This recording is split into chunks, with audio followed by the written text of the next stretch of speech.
In the late 1980s, five musicians from Los Angeles became one of the most dangerous rock bands in the world. They had the attitude, they had the songs, they had the talent, and they had absolutely no idea how to stay out of trouble.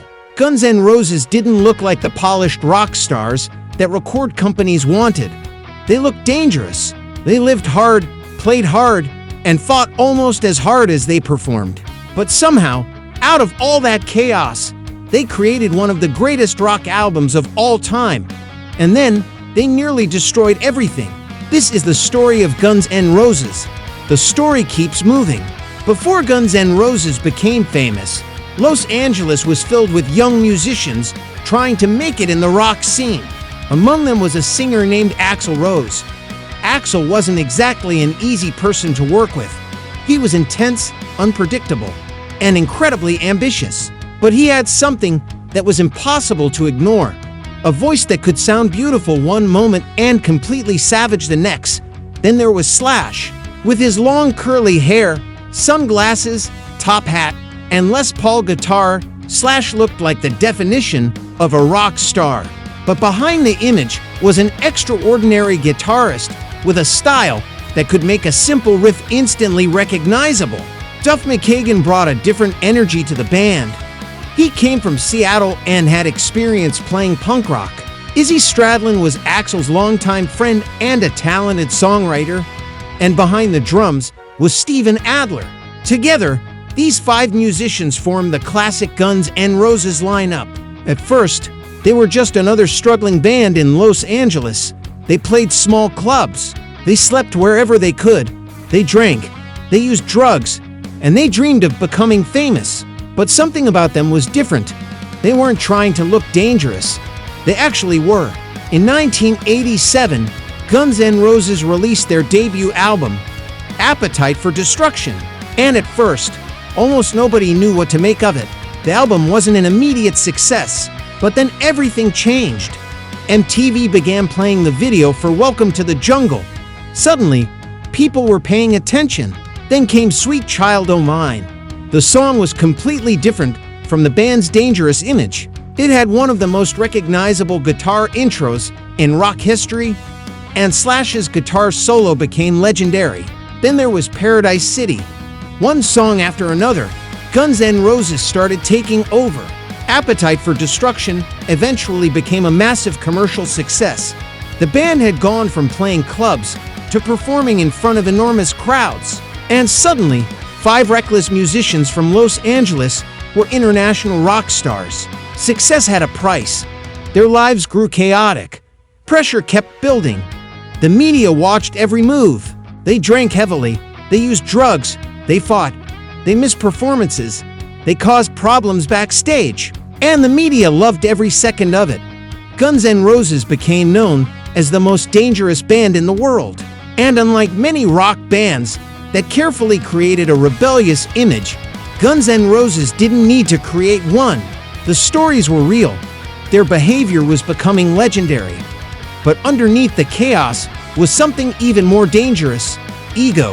As the band's popularity grew, so did the personalities inside it. Axl Rose wanted control. Slash wanted freedom. Izzy was increasingly uncomfortable with the direction of the band. Duff was struggling with his own problems. And Steven Adler's drug use was becoming increasingly difficult for the band to deal with.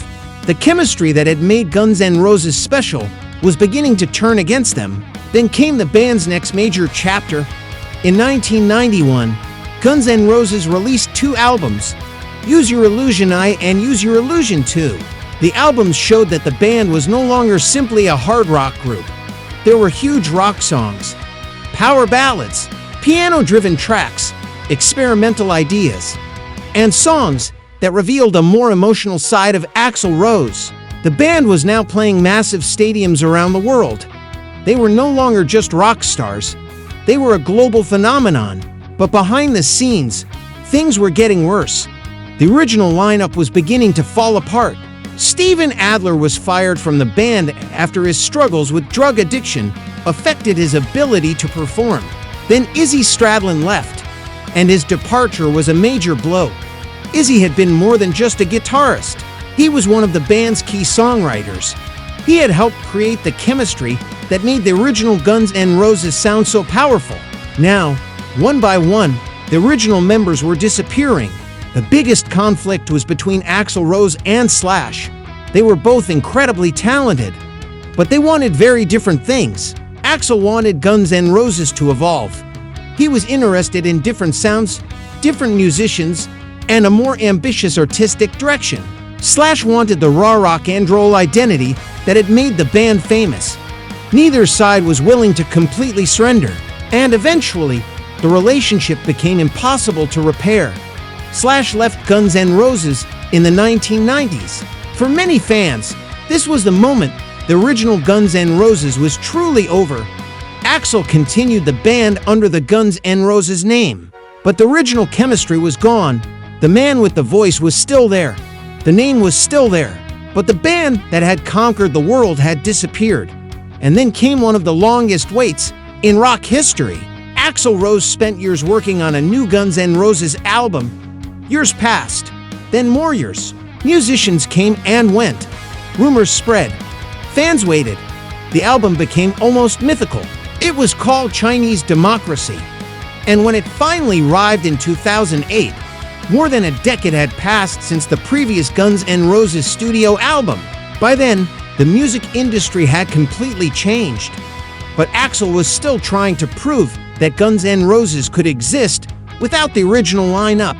The album received mixed reactions. But regardless of what people thought about the music, one thing was undeniable. Axl Rose had actually finished it. After years of waiting, Chinese Democracy finally existed. For years, fans wondered whether they would ever see the classic lineup together again. Then, something happened that many people thought was impossible. Slash and Axl Rose were back on the same stage. The reunion became one of the biggest stories in rock music. The old tension had, at least publicly, given way to something else. Nostalgia, respect, and perhaps the realization that they had created something that none of them could recreate alone.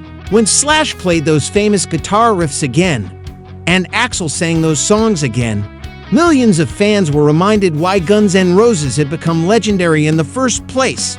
Guns N' Roses were never a perfect band.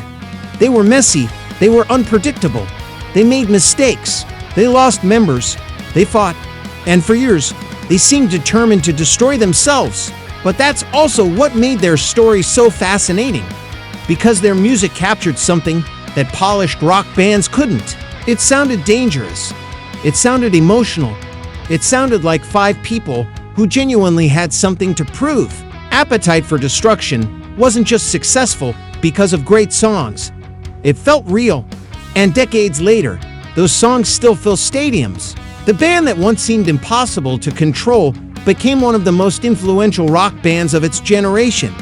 And perhaps that's the strangest part of the Guns N' Roses story. They didn't become legends because everything went right.